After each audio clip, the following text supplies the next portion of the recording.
हाँ देखिए बेटा, बर्नौली इक्वेशन तो आपका इस तरह का पाइप है। ठीक है, ये पाइप में लिक्विड फ्लो हो रहा है और यहाँ पर इसकी हाइट कितनी है, एक रेफरेंस लाइन ले रखी है आपने जहाँ पर आप पोटेंशियल एनर्जी अभी लिखनी पड़ेगी इसमें, अर्थ की, वो अर्थ प्लस फ्लूइड सिस्टम की। तो वहाँ पर हमने रेफरेंस लाइन पर पोटेंशियल एनर्जी जीरो मान ली। तो इस तरह से A1 क्रॉस सेक्शन है, इसकी हाइट कितनी है, H1 है। यहाँ पर पाइप का area of cross section A2 है, उसकी इस रेफरेंस लाइन से हाइट कितनी है, H2 है। ठीक है, A1 A2 are areas of cross section. तो liquid is in the part A B. तो सब देखिए आप कैसे लगा रहा हूँ मैं इक्वेशन। मैं सिस्टम किसको ले रहा हूँ वर्क एनर्जी थ्योरम लगाने के लिए, ए से बी के बीच जितना लिक्विड लाई कर रहा है। ठीक है, तो मैं ये मान रहा हूँ कि टी इक्वल टू जीरो पर लिक्विड किसके बीच था, मतलब पूरा लिक्विड कॉन्टिन्यूस फ्लो हो रहा है, तो मैं सिस्टम किसको ले रहा हूँ, ए से बी तक के बीच जितना लिक्विड है, ये पूरा लिक्विड है, कॉन्टिन्यूसली फ्लो कर रहा है। यहाँ पर वेलोसिटी v1 है, वहाँ पर वेलोसिटी v2 हो गई है लिक्विड की। प्रेशर यहाँ पर लिक्विड का P1 है, यहाँ पर जो प्रेशर है, और यहाँ पर जो प्रेशर है उसकी वैल्यू मैं वहाँ पर P2 बोल रहा हूँ। ठीक है, तो इस तरह से इस ट्यूब में या पाइप में फ्लो होते हुए स्पीड चेंज हो गई, V1 से V2 हो गई। प्रेशर डिफरेंट है, area of cross section different है, दोनों पॉइंट्स की हाइट डिफरेंट है। ठीक है, तो इसमें सिस्टम इसको लिया है बेटा, ए से बी के बीच जो लिक्विड है टी इक्वल टू जीरो पर, और मान रहा हूँ कि very small interval of time D T में ये जो ए से बी के बीच का लिक्विड था वो किसके बीच आ गया है, ए डैश और बी डैश के बीच आ गया है बेटा। ठीक है, तो आपका ए से बी के बीच जो लिक्विड था वो very small interval of time D T के अंदर किसके बीच आ गया है, वो ए डैश और बी डैश के बीच आ गया है। ठीक है, ए डैश और बी डैश के बीच लिक्विड ट्रांसफर हो गया है, ए और बी के बीच का जो लिक्विड था in very small interval of time D T. तो आपको जो वर्क एनर्जी थ्योरम लगाने के लिए आपको इनिशियल और फाइनल सिचुएशन या पोजीशन क्लियर होनी चाहिए। तो इनिशियल पोजीशन ए बी है और final position A dash B dash है। इन दो इनिशियल और फाइनल पोजीशन के बीच इस लिक्विड सिस्टम पर मैं बिल्कुल वो अप्लाई कर रहा हूँ, क्योंकि हर केस मैंने आपको बताया किसी भी सिस्टम के लिए ट्रू है, उसमें कोई रिस्ट्रिक्शन नहीं है। Work done by all the forces equal to delta K. ठीक है, तो in this interval we have to apply the energy equation, work energy theorem, work done by all the forces equal to delta k। ठीक है, तो कौन कौन से forces लग रहे हैं इस पर एक बार ये देख लें अपन। ये जो आपने लिया है इस पर लिक्विड का सिस्टम, तो एक तो इधर वाले लिक्विड से कांटेक्ट होगा बेटा इसका, जो ए बी के बीच लिक्विड था, इधर वाला लिक्विड प्रेशर लगा रहा होगा इस पे। तो area of cross section A1 है और यहाँ पर प्रेशर की वैल्यू P1 है। तो इधर से जो इस एरिया पर प्रेशर लगेगा या फोर्स लगेगा, फोर्स कितना हो जाएगा, P1A1 हो जाएगा। तो एक तो फोर्स आ गया इसका P1A1। ठीक है, एक तो फोर्स आ गया P1A1, और दूसरा क्या है यहाँ पर है, तो यहाँ पर इधर का जो लिक्विड है, क्योंकि पूरा लिक्विड का कॉन्टिन्यूस फ्लो, इतना मैंने सिस्टम ले लिया, तो आप सारे फोर्सेस का वर्क लिखेंगे। तो आपको नॉन कांटेक्ट फोर्स पता है mg होगा वो तो, बट कांटेक्ट कहाँ कहाँ से है, इधर के लिक्विड से कांटेक्ट है, इधर से लिक्विड से कांटेक्ट है। अब लिक्विड कैसा लगाता है, प्रेशर से फोर्स लगाता है लिक्विड को। तो अगर यहाँ पर प्रेशर P1 होगा तो इधर का लिक्विड कितना फोर्स लगा रहा है सिस्टम पर, P1A1।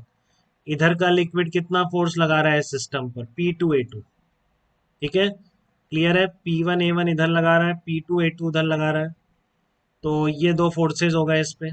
ठीक है, बहुत स्मॉल टाइम इंटरवल लिया हुआ है, तो मैं ऑलमोस्ट इस डिस्प्लेसमेंट में, जैसे ये वाला लिक्विड यहाँ शिफ्ट हुआ, ठीक है, प्रेशर की वैल्यू का वेरिएशन नेग्लिजिबल कर सकता हूँ बेटा, क्योंकि मैंने बहुत ही स्मॉल टाइम इंटरवल टी लिया है।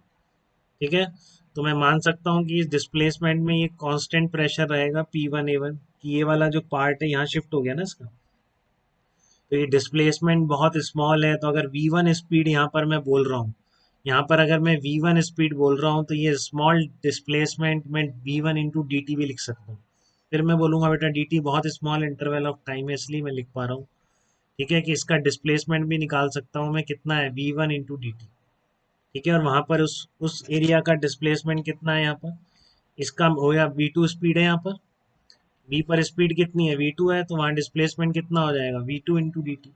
तो फोर्सेस गिनिए आपको कौन कौन से फोर्सेस क्लियर हो गए। पहले तो P1A1 हो गया, इधर से इस डायरेक्शन में लगेगा क्योंकि सिस्टम इसको लिया है, तो प्रेशर हर डायरेक्शन में फोर्स P इंटू ए ही लगाता है। तो इसको आपने सिस्टम लिया है तो एक इधर से प्रेशर का फोर्स लगेगा P2 × A2, एक इधर से लगेगा P1 A1, mg लग ही रहा है, और फिर आपका ये नॉर्मल फोर्स है, विस्कस नहीं है बेटा, तो आइडियल लिक्विड के लिए ही वैलिड है। तो यहाँ पर आइडियल फ्लूइड की प्रॉपर्टी मैंने यूज कर ली है कि मैंने इन दीवारों से कोई भी फ्रिक्शनल फोर्स या कोई एनर्जी का लॉस नहीं माना है। ठीक है, तो इसलिए आपको पहली बात तो ये समझ आ गई कि Bernoulli equation is valid only for ideal fluid. ठीक है ना। अब स्ट्रीम लाइन की कंडीशन तो अब कब यूज करूंगा वो भी बताऊंगा। ठीक है, तो ये बेसिकली आइडियल लिक्विड के लिए केवल स्ट्रीम लाइन फ्लो के लिए वैलिड है। किसी भी जनरल फ्लूइड में, टर्बुलेंट फ्लो में इसको हम यूज नहीं कर सकते। तो क्योंकि मैं यहाँ पर फ्रिक्शन का कोई वर्क या लॉस नहीं लिख रहा हूँ एनर्जी इक्वेशन में, तो इसलिए एक ऐसा फ्लूइड हो जाएगा, आइडियल फ्लूइड हो जाएगा, जिसमें विस्कोसिटी अपन एब्सोल्यूट जीरो मान लेते हैं। ठीक है, तो इस तरह से आपके फोर्सेस कौन से आ गए, बस P1 A1, P2 A2 इस डायरेक्शन में, वेट इसका mg, और फिर ये नॉर्मल रिएक्शन फोर्स, चार फोर्सेस आ गए। अब नॉर्मल रिएक्शन फोर्स हमेशा क्या है, सरफेस के परपेंडिकुलर है, और जो डिस्प्लेसमेंट है हमेशा सरफेस के पैरेलल है, तो नॉर्मल रिएक्शन का वर्क भी नहीं आएगा। ठीक है, तो जो आपने ये फोर्सेस लिखे हैं P1 A1, P2 A2, mg, तो इसमें से इसका वर्क तो वैसे ही गायब हो गया, ये दोनों चीजें निकली ना। तो मेरे को क्या क्या निकालना है, इसका वर्क निकालना है, इसका वर्क निकालना है, इसका वर्क निकालना है, और काइनेटिक एनर्जी चेंज लिखना है किस स्मॉल इंटरवल में, जब जितने इंटरवल में आपका ए बी पार्ट किस पार्ट में आ गया है, आपका ए डैश बी डैश पार्ट में शिफ्ट हो गया है। तो P1 A1 का देखिए आप बहुत इजीली लिख सकते हैं P1 A1 का, क्योंकि स्मॉल इंटरवल है dt, तो डिस्प्लेसमेंट इसका कितना हो गया V1 × dt, तो force into displacement of point of application of force कितना आ गया P1A1 इंटू V1 × dt। ठीक है, तो P1A1 का वर्क आप लिख दीजिए सबसे पहले, ये लिख दिया मैंने, P1A1 इंटू V1 dt, ये आपके पास P1A1 का वर्क आ गया। अब P2 × A2 force opposite direction में लग रहा है, डिस्प्लेसमेंट इधर माना है आपने, पूरा लिक्विड इधर शिफ्ट होता हुआ मान लिया आपने, तो इधर V1 है, इधर V2 है, P2 A2 इधर लग रहा है, डिस्प्लेसमेंट इधर कितना है V2 × dt, तो नेगेटिव आ जाएगा यहाँ पर P2 का A2 का वर्क। ठीक है ना, P2 A2 का वर्क क्या होगा, नेगेटिव आ जाएगा, minus P2 A2 into V2 × dt, negative work आ गया। तो दो फोर्सेस के वर्क क्लियर हो गए बेटा आपको, P1A1 और P2A2, बट इनको और सिंप्लीफाई कर रहे हैं तो आप ध्यान से देखिए। mg का वर्क हम ऐसे लिख देंगे माइनस du करके, चेंज इन पोटेंशियल है निकालना पड़ेगा, इसमें थोड़ी सी मेहनत करनी पड़ेगी हमको। ठीक है, mg का वर्क निकालने में, और यहाँ पर देखिए नॉर्मल रिएक्शन का वर्क डन जीरो आ ही गया आपका। अब आप इक्वेशन ऑफ कॉन्टिन्यूटी से एक चीज बोल सकते हैं बेटा, कि आपका ये वॉल्यूम, देखो आपका टोटल वॉल्यूम वही रहना चाहिए, तो ये वाला वॉल्यूम और ये वाला वॉल्यूम बराबर होना चाहिए। ठीक है ना, जितना इधर से वॉल्यूम शिफ्ट होगा उतना ही वॉल्यूम तो आगे बढ़ेगा वो। ये क्लियर है बेटा, बहुत सीधी सी बात है, अभी देख लिया है हमने। ठीक है, तो ये होगा कितना, वॉल्यूम कितना होगा, वही कैसे लिखें इसको, इतना मास हो गया, डेल्टा एम बोल दिया, इस मास को मास की टर्म में लिख रहा हूँ, तो rho into A1 V1 × dt। ठीक है ना, dt टाइम में कितनी दूर का लिक्विड पास होगा इससे, V1 × dt दूर का, एरिया ऑफ क्रॉस सेक्शन कितना है, A1 है, तो कितना हो गया A1 × V1 × dt, ये वॉल्यूम हो गया, डेंसिटी से मल्टीप्लाई करेंगे तो मास हो जाएगा। बहुत काम में आती है बेटा फ्लूइड में ये चीज, मॉडर्न फिजिक्स में भी बहुत काम में आएगी। ठीक है, तो यहाँ तक की पिक्चर क्लियर है क्या आपको, डेल्टा एम जो मैं लिख रहा हूँ, ये वाला ही मास, और ये वाला मास भी इतना ही है, बट वहां पर area of cross section A2 हो गया, वेलोसिटी V2 हो गई है, तो वो कितना आ जाएगा, rho into A2 into V2 dt आ जाएगा।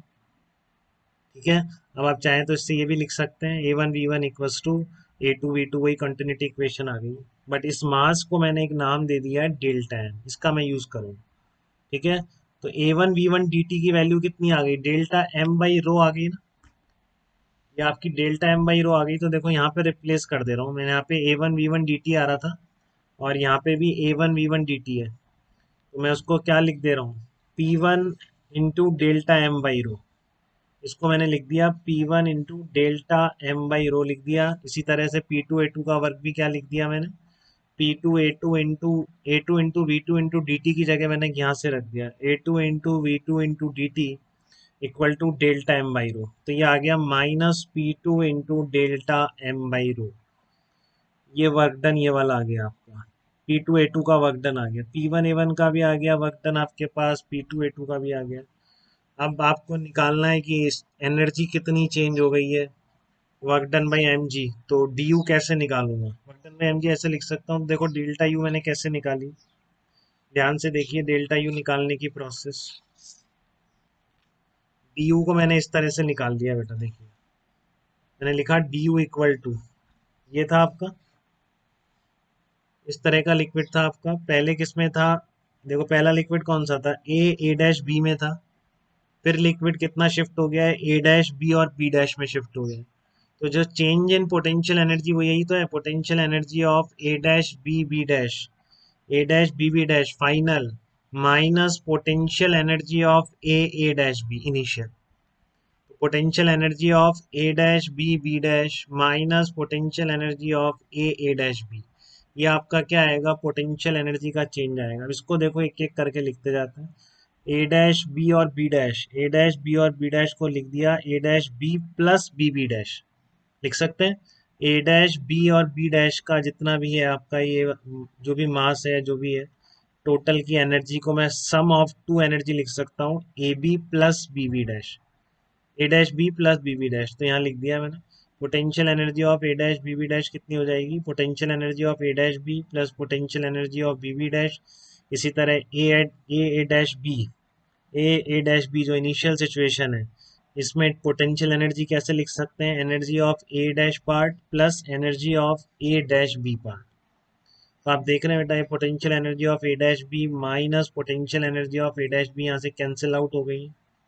ठीक है, तो क्या बच गया आपका, potential energy of B B dash minus potential energy of A B dash A dash, potential energy of B B dash minus potential energy of A dash होगा। ठीक है, तो बी बी डैश की पोटेंशियल एनर्जी मैं कैसे लिखूं, वही मास कितना है इसका, H2 हाइट पर है मास, और ये जो डेल्टा एम आएगा आपका ए डैश के अंदर मास कितना है, डेल्टा एम है, ये निकाल चुके हैं। तो वो कितनी हाइट पर है, H1 हाइट पर है, तो लिख दो उसमें क्या, delta M G H two, और ए डैश वाला कितना हो गया, delta M into G H one. वो चेंज भी आना था बेटे, क्योंकि यहाँ पे डेल्टा एम मास हमारा पहले H1 हाइट में था, वो डेल्टा एम H2 हाइट पे चला गया। वैसे भी आप लिख सकते थे, नहीं तो आपने बिल्कुल एकदम टुकड़े करके लिख लिया, तब भी आंसर वही आ रहा है कि इस ए बी और ए डैश बी में जो चला गया है, ए बी पार्ट से निकल के जो liquid A dash B dash part में चला गया है, तो इसमें आपका जो पोटेंशियल एनर्जी चेंज आ रहा है वो कितना आ रहा है, delta M into G into H two minus delta M into G into H one आ रहा है। तो इसलिए एम जी का वर्क कितना हो जाएगा, negative of this work done हो जाएगा, delta M G H one minus delta M G into H two. अब बिल्कुल जिस तरह से आपने ये पोटेंशियल एनर्जी लिखी है उसी तरह से बिल्कुल काइनेटिक एनर्जी का चेंज लिख रहे हैं, डेल्टा के लिख रहे हैं। तो वही टुकड़े कर देंगे, A dash B B dash minus A dash B, सब कुछ वैसे ही लिखेंगे तो आपके पास यही बच जाएगा, kinetic energy of B B dash minus kinetic energy of A dash. तो इसमें मास डेल्टा एम है, इधर भी मास डेल्टा एम है, तो यहाँ पर स्पीड v2 हो गई है, यहाँ पर स्पीड कितनी थी, v1 थी। तो कितना आ गया आपका, ये half into delta M into V two square minus half into delta M into V one square. ठीक है बेटा, तो इस तरह से टुकड़े कर करके आपने डेल्टा यू लिख दिया, डेल्टा के लिख दिया। अब सारी चीजें आ गई हैं, बस इक्वेशन में पुट कर दीजिए आप। ठीक है ना, यहाँ पर ये इंपॉर्टेंट है क्योंकि आपने स्टेडी फ्लो माना है बेटा, ये फ्लो कैसा होता है देखो क्या लिख रखा है, since the flow is steady hence speed of any point remains constant in time, hence kinetic energy of part A dash B is same at initial and final time.